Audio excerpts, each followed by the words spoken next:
विशुभ साहित्य आसर अनुष्ठित ब्रह्मपुर स्थानीय गोइलुंडी स्थित श्रीराम मंदिर सम्मेलन कक्ष में ब्रह्मपुर साहित्य परिषद पक्षर विशुभ साहित्य आसर अनुष्ठित हो जाए।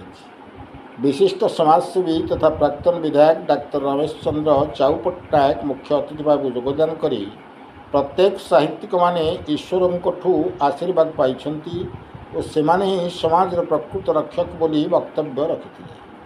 मुख्य वक्ता भाव विशिष्ट लोक संस्कृति गवेषक और अनुवादक राजेंद्र षडंगी जोगदे गंजाम जिलार लोक संस्कृति और लोकगीत संपर्क में आलोचना करते।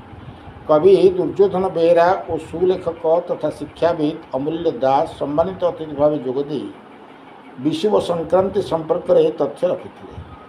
ओडिशा साहित्य एकाडेमी प्राक्तन सदस्य कवि सुशांत दास अध्यक्षतार अनुष्ठित सारस्वत विशुभ कार्यक्रम सत्यम आचारी संपादकीय पाठ करते।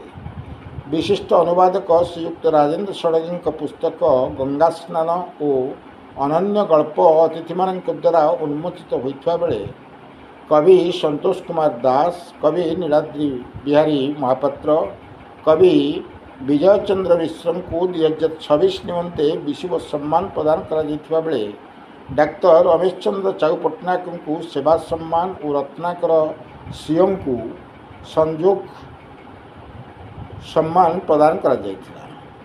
सेहीपरि प्रथम अधिवेशन में कवि प्रफुल्ल त्रिपाठी अध्यक्षतार एक मनोलोभा कविता आसर होता। डॉक्टर कैलाश त्रिपाठी मुख्य अतिथि भाव जोगदेइथिबा बेले डॉक्टर अभिषेक साहू, इंजीनियर आशुतोष पात्र सम्मानित अतिथि भाव मंचासन थे।